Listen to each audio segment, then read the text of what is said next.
Hello, and welcome to the Babe Bulletin podcast, where we talk self-love, empowerment, boudoir, and anything else that makes us feel like a total babe.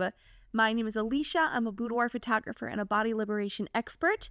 And today we are talking about friendships and why they're important and how to make them as an adult. And this was actually a listener request. So if there's ever anything that you want me to cover on the podcast, please send your ideas my way, because I'm happy to take them. And to my sister, who requested this and sends me very good ideas, please keep doing that. I really appreciate it. But making friends as an adult, we've talked before on this podcast about how and why friendships are so important. They're really good for our mental health. They can be really good for our physical health. Just our general well-being is better when we have friends. However, as you become an adult and you start moving around and going new places, it can be really hard to form those relationships, right? We're not 6 years old anymore running around on a playground, and all you have to do is go up to someone and say, "Do you want to be my friend?" And then boom, you're friends. It just doesn't really work that way as adults. Obviously, we're far more complex and we know who we are and we know what we're looking for. So that kind of makes it tricky, but we'll jump into all of that. But really the issues like struggling to make friends as an adult, I thought was such a powerful topic. And I was like, heck yes, let's include this on the podcast. When I moved to Port Washington, I did not know anybody here. I had still my kind of handful of friends from college, but we all moved away from each other, and I really didn't have any kind of community or friendship to fall back on right here in Port Washington. And it's uncomfortable to make new friends. I feel like I still am trying, but it felt very isolating and alone when I moved to Port. I didn't grow up in the area, and I just didn't know anyone.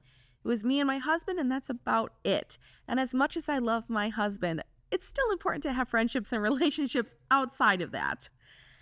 So if you're feeling like I'm lonely or something's wrong with me or et cetera, it's not you.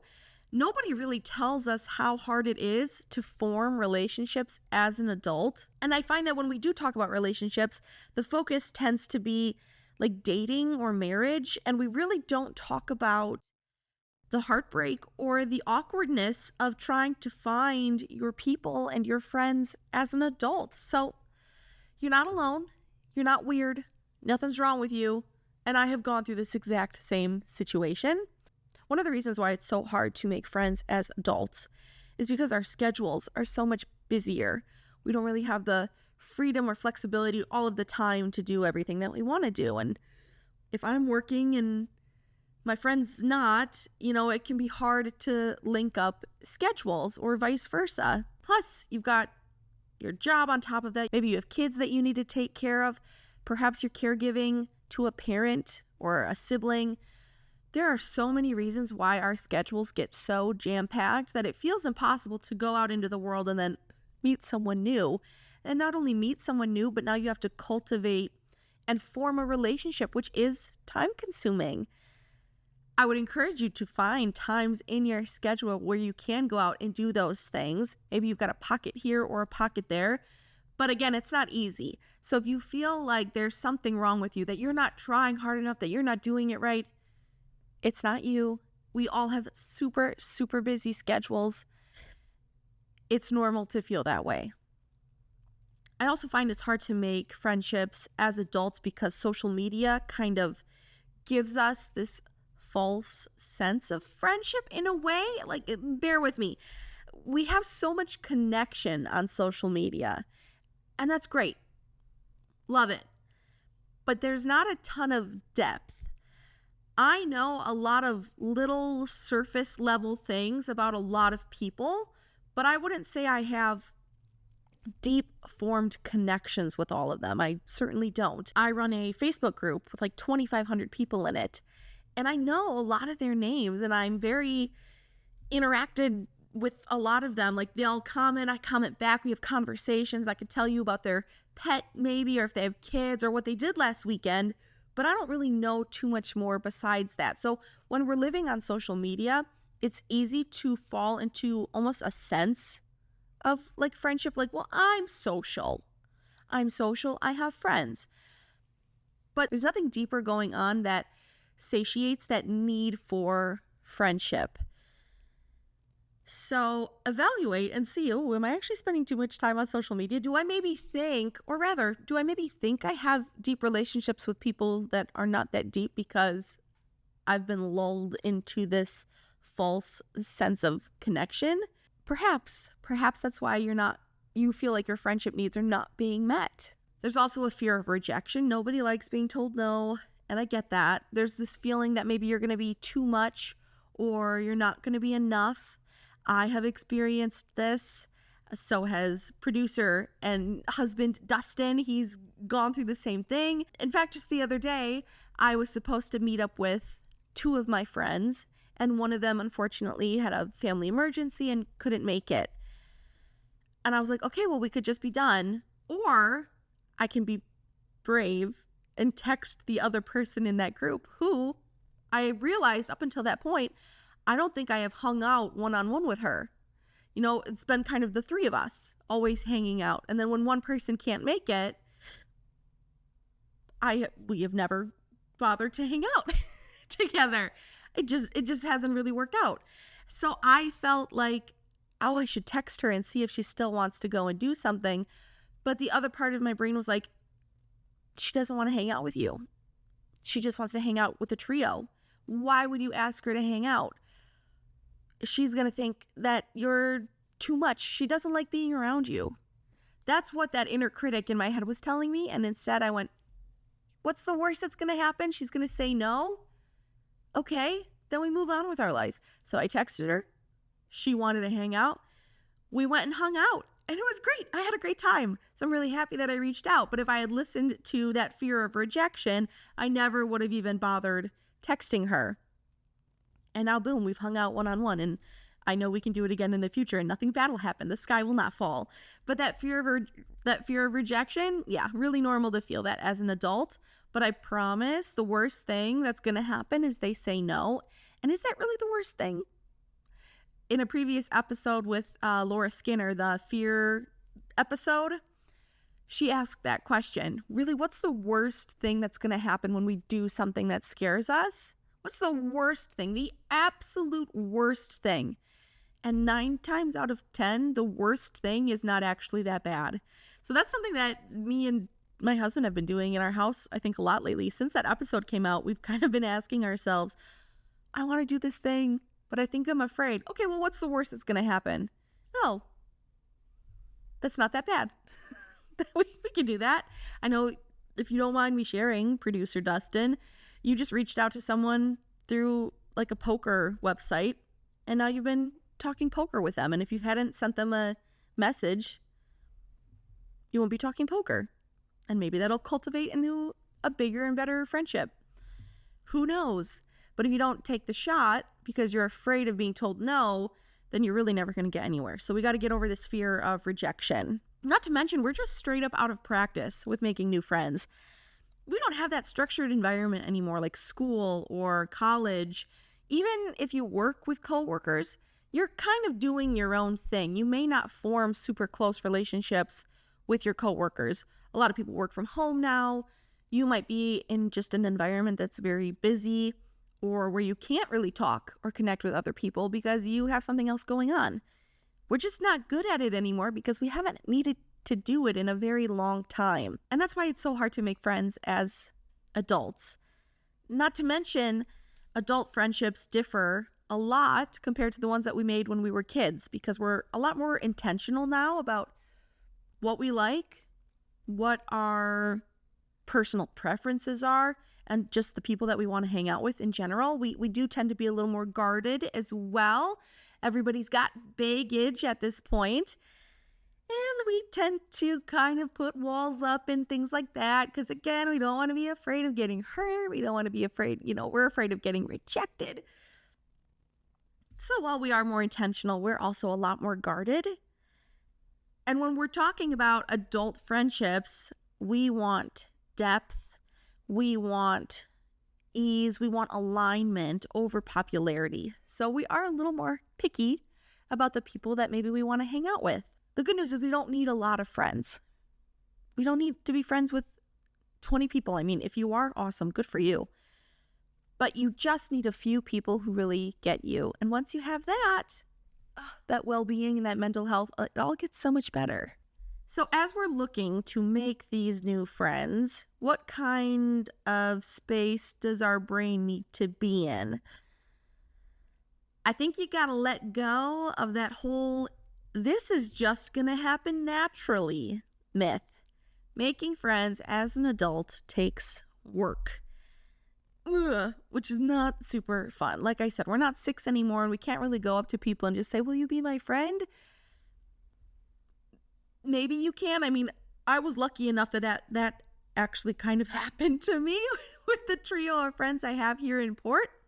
Thankfully, one of them is a very extroverted person, and she just sent me a cold DM to my business page and said, you look cool. I think I'm interested in the same things you're interested in. Would you want to hang out? And I was like, what the heck is this? I have never gotten a DM like this, but let's be brave and say yes. And now it's great. We go to trivia, we hang out, we play board games. I'm so happy that an extrovert sought me out, because there's no way that I was going to do that. So even though I'm saying it, to let go of the it happens naturally myth, maybe there are a few people out there who break that rule, including me. But most of the time, you do need to kind of seek out those relationships and put a little bit of work in to make them happen. Let's also remember that rejection is not personal. It's just a redirect. That's all. It's no big deal if somebody says no. We are bigger and better than that. You're also not desperate. And I think that sometimes we get caught up in that mentality of like, oh my gosh, I'm such a desperate person. I need friends, and I'm such a loser. Our inner critic shows up. No, that's all bull. You're very brave, actually, for trying to seek out adult relationships. I think that's very cool. It's brave. It's honorable. Good for you for recognizing, hey, my life needs a little bit more. I need some more social activity. I need some closeness. I need that depth. Good on you for doing that. You are not desperate. You're very brave for doing that. And you're worthy of that connection just as you are right now. Okay, so let's get into the meat of this now. How the heck do we actually go about making friends? Well, I got some practical tips for you. Hopefully they feel concrete and hopefully they feel encouraging.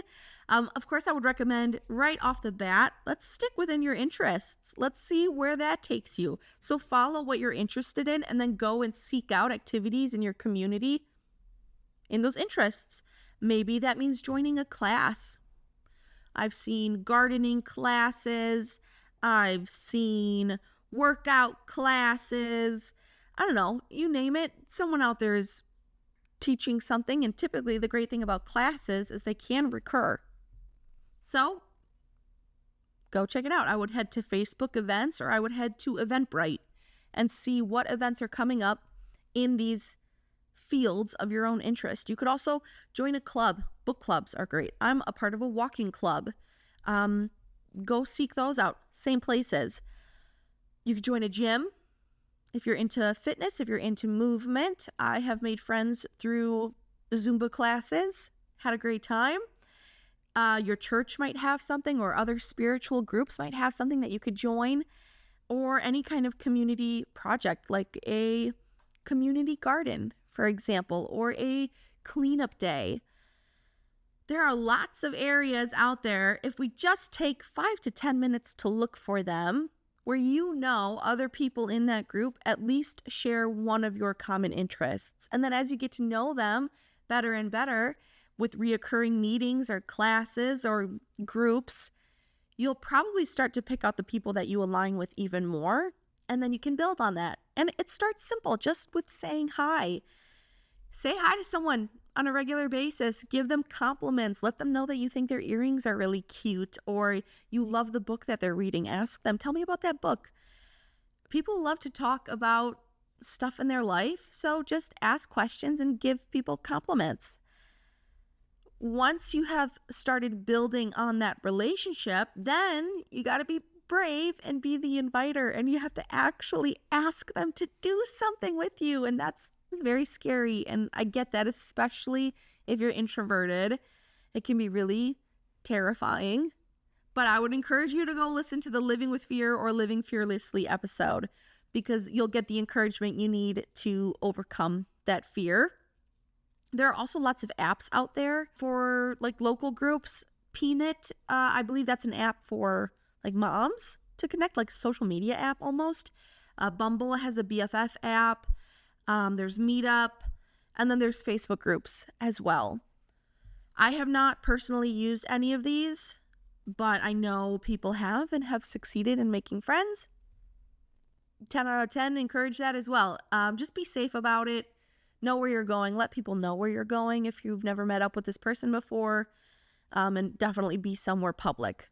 I hope that all goes without saying. And then, of course, you can always reconnect, too, with people that maybe you've just drifted apart from.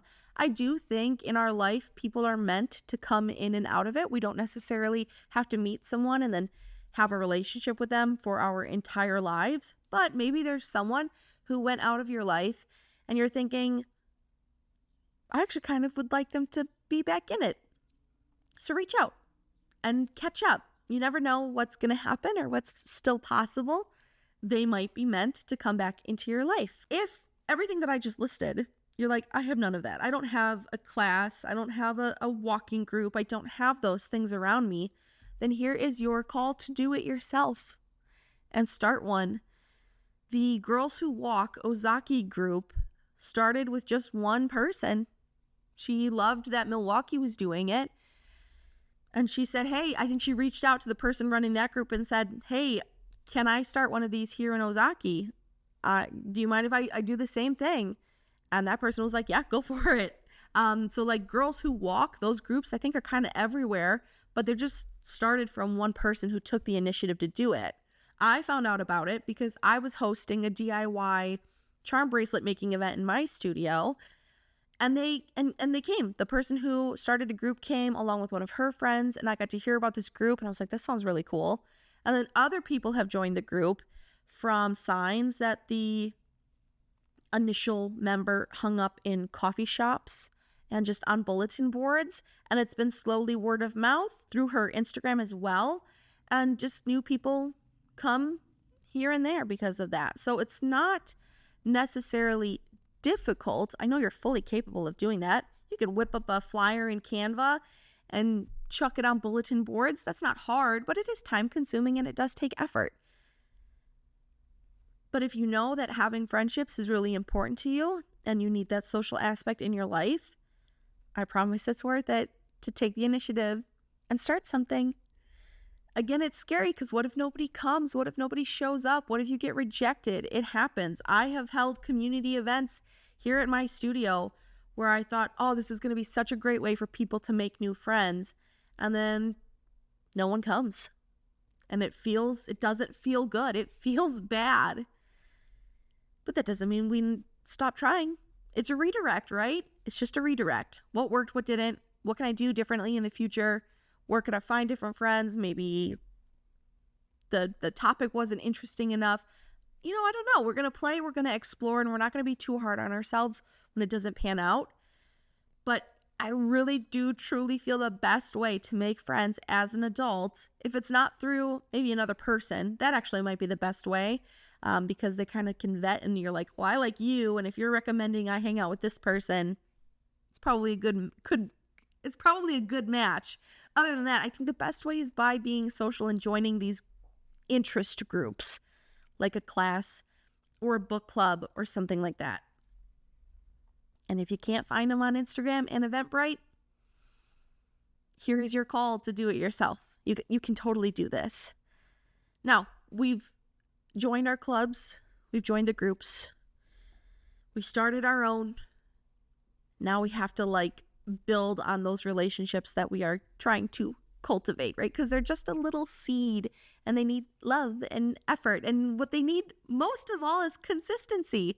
That is more important over intensity anytime. So just doing little check-ins, nothing crazy, nothing super intense or anything like that. Sending a meme. I like to send one of my friends TikTok videos that I come across. I'm not having huge conversations with her every day, but we do check in. Here's something funny that made me think of you. Oh, how's it going? Here's a really funny video, etc., etc. Just little check-ins. They mean the world to me. And I know that to me, that's what's keeping a lot of my friendships alive. Just little check-ins. And then, of course, some kind of consistent ritual. Maybe that's a monthly meeting or hangout. Maybe you go to trivia once a month. Maybe on Sundays you go for walks together. You have some kind of birthday tradition. Those are the things that just keep growing your friendship and creating that depth that we all crave. Because we've already talked about that, right? We don't want surface level stuff. That's what social media is giving us. We want something deeper. Well, to do that, we got to start creating these rituals. But do you see how it's all just building on itself little by little? We got to let go of the idea that all of this needs to happen right now. I'm struggling to make friends. I just moved to a new city. I want friends now. I know, I feel you, but it doesn't really work that way. We have to give up on the idea that it's going to happen immediately. We got to give when we can. We got to receive when we need. And we got to start slow and build and build and build. I think the first step right now, if you're listening to this and you're thinking, I want more friends, is to go and seek out those events, those classes, those groups, and to check in also with the friends that you already have and see if maybe they want to hang out and get together sometime soon. We're starting small, we're doing easy check-ins, and we're looking for new groups, and that's where it's going to start. So you might not have a new friend for a couple of weeks or a couple of months. This stuff takes time, but give yourself some grace and some patience, and you'll get there, I promise. So remember, before I send you out into the world to make these new adult friendships, you're not weird, okay? You're a human being, and you are so worth finding other people that like the real, authentic you, all right? I mean, what would happen? Think about it. What would happen if you just gave yourself permission to go first instead of waiting for it to, quote unquote, naturally happen to you? What if you were the one to say, okay, I'm going to do it. I'm going to be the one to go first. I'm going to send the text. I'm going to say hello. I'm going to start this thing. If you need, I don't know, maybe like a journal prompt, or like you want to meditate on this just a little bit more, you can think about the kinds of friendships that you want to build right now in this season of your life.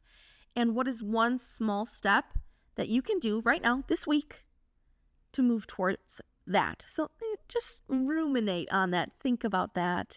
Hopefully I've given you some ideas, some jumping off points, and you can get out there and get these friendships started. I'm very excited for you. If you have another idea on ways that people can build connections, or maybe something that you're doing to build a connection with other people, please leave it in the comments, because I would love to hear it. Other ways that you can support this podcast, by the way, if you are loving what we just talked about, or loving all of the self-love goodness that this podcast brings, please rate and subscribe. Rating is super duper helpful. It really helps us move up on the charts. So whether you're listening to this on Apple Podcast or Spotify, or I don't know, wherever it is that you listen, if you could leave us a review or a rating, I would love you forever. Thank you so much. That's how we get new ear holes on this bad boy. I'm on Instagram, Facebook, I don't know, pretty much everywhere as Buxom Boudoir, if you want to follow along with what the studio is doing. And who knows, maybe you'll be able to come then to some kind of group activity that I host in the future and make new friends that way. I would love to have more people at my events, because I think forming community outside of just our houses is absolutely vital in creating healthy body image. I think the two really do go hand in hand. So I like to host events and things like that, and you can follow all of that by following me on social media or joining my email list. All right, let's get into the babe of the week. My babe of the week is, well, the whole Dropout cast. When we're talking about friendships, the people who work on Dropout genuinely seem so kind and wonderful to one another. And I love watching them interact with each other. If you don't know what Dropout is, the person who started College Humor, Sam Reich, he kind of pivoted College Humor towards something now called Dropout, which is their own streaming service platform. They do a ton of improv shows. There's a show on there about like board games. There's a show on there called Game Changer where contestants show up and they have no idea what the game show is that they're about to be on. Like, the list goes on and on. There's a lot of really good D&D campaigns on there as well if you're looking for that, called well, gosh, they all have different names.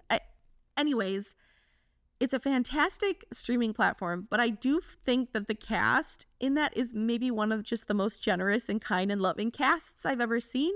It's kind of rotating, but there are kind of the same core members as well. And not only are they so funny and so talented, but they just exude like beautiful, healthy friendships with each other as well. If these people, I do actually think these people are genuinely friends in real life. And either they're not and just so good at acting that way, or they are. Either way, I love watching them. And if you are looking for a fun new show, I pretty much recommend all of them on Dropout. I think Game Changer is my personal favorite, but I also really love Make Some Noise. So those would be my 2 recommendations if you ever get the streaming platform. And I think it's like $7 a month. So it's worth checking out at least for a month. But I have been just enjoying their content, and it's been making me feel really good and happy. And I laugh so hard I cry. And I just really want to shout out everybody who works on that show, on that streaming service, because they have brought a lot of joy to me, and I really adore watching them all just interact with each other. They seem like lovely people, and if I was in California, please let me be one of your friends. But I'm not. I'm here in Wisconsin, so I'll never meet them. But that's all right. Thank you again for listening. I appreciate you being here. I hope you have some energy to go out there now and make friends and join some groups and be brave. And, you know, who knows? 6 months from now, you might have a brand new friend who really gets you, and it's awesome. So go out there and do that exact thing. Remember, as you do that your body is a good body. You deserve to be kind to yourself. I will talk to you all again later. Bye.